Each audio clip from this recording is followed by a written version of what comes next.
Courtney Barnett, everybody. It's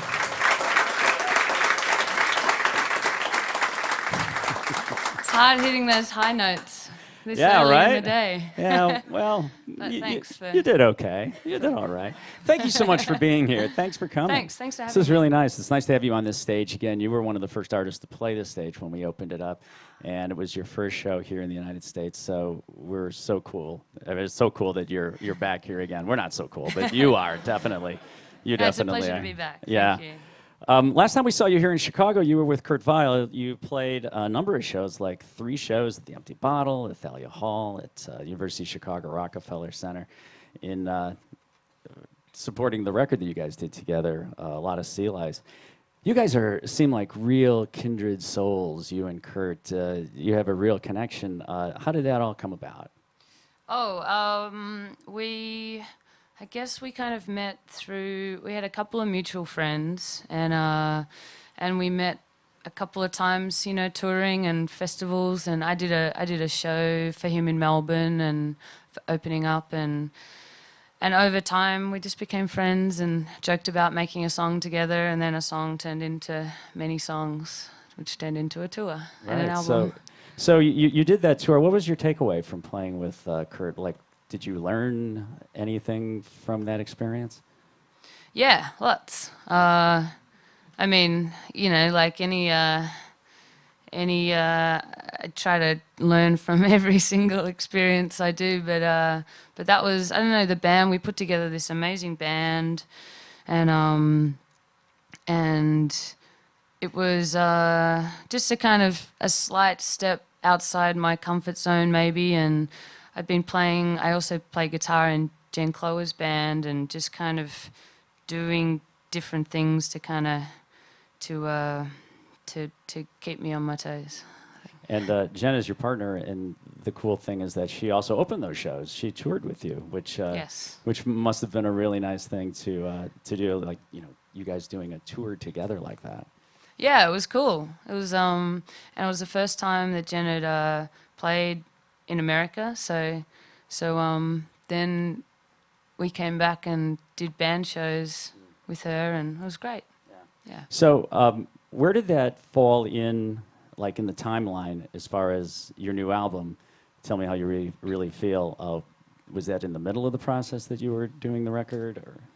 Yeah, it was kind of, so Kurt and I, we got together one January and did like maybe 3 days, and then the next January we did another couple of days, and in between all of that time, I think I was writing the album, my album, and maybe started recording it somewhere. So it was all mashed together, but yeah, we only really spent a couple of days just over a long period of time.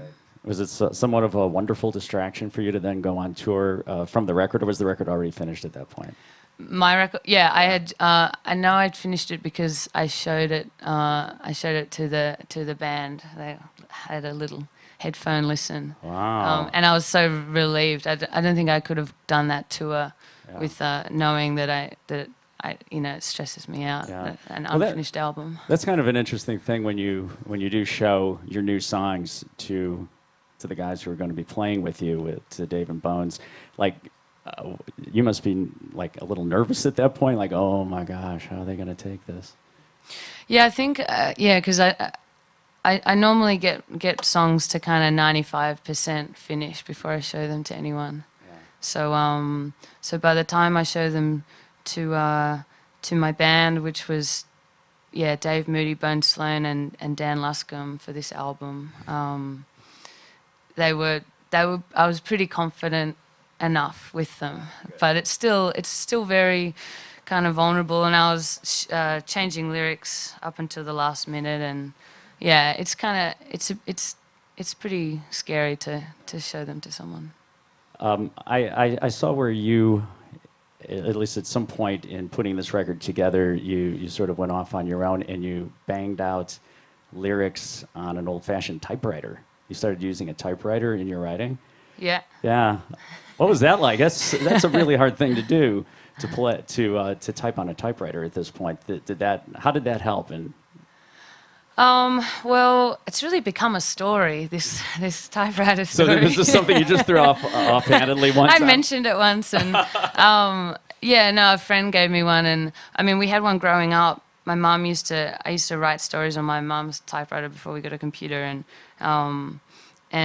so my friend got me one when I was writing the album, and it was just a different. Sometimes I handwrite lyrics, sometimes I write them on the computer, and I think that the typewriter was just another version of getting ideas out, and it was slower, and because your brain kind of moves faster than the keys can actually physically work, and so I'd come out with these kind of disjointed sentences, and I just found it was a good kind of writing tool. Did you have to use whiteout at all? No. No, okay, good. I just left all the mistakes there.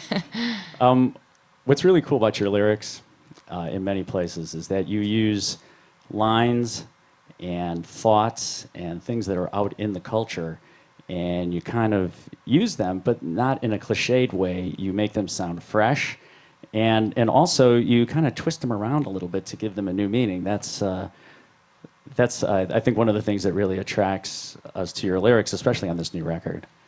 Yeah, that's a cool thing. Oh, thanks. Yeah, I know there's not much to say to that. That's my nice thing to say to you, among many others. Thank but you. What I like about the record also is a real '90s vibe, and that probably helps to have the Breeders as part of the record. Kelly and Kim Deal help out, right? Oh yeah, they Kim and Kelly sung on on 2 songs. Yeah. Which was perfect. It made those songs, I think, finished. Yeah, and yeah. perfect. Were they there for the recording session, or were those No, I sent in? didn't have the budget to fly them to Australia. We just did the email, Yeah. Dropbox. It's amazing how well email backup vocals always sound. Well, I think I mean they recorded them in I think Kim recorded them on tape, and sent them over. So they were, they were done properly. Yeah. Well, that's cool. Well, you're playing tonight here in Chicago at the Cultural Center. A place generally doesn't have too many shows there, so it's going to be a cool show in that space in the Preston Bradley Hall. And then you're coming back for Pitchfork Yes. this summer. Yeah. Yeah. Return that'll be to the scene of that crime. You played there before. That's yeah, pretty the cool. hottest show I've ever played in my life. Pitchfork Whoa, Festival. whoa! Even hotter than playing in summertime in Australia. Yep. Wow, that's saying a lot. The sun was also setting on our stage, so it was fun. Well, maybe you can play. It's one of my favorite Maybe they'll shows put as you well. at dusk this time, so it's not quite so hot. But thank you so much for being here, and thanks so much for releasing this record. It's really a wonderful record to listen to. You can spend a lot of time with it. It just is. It's really nice. So thank you very much for being here. And if you could do another song for us, that'd be great. Sure, yeah. All Thank right. you. Courtney Barnett.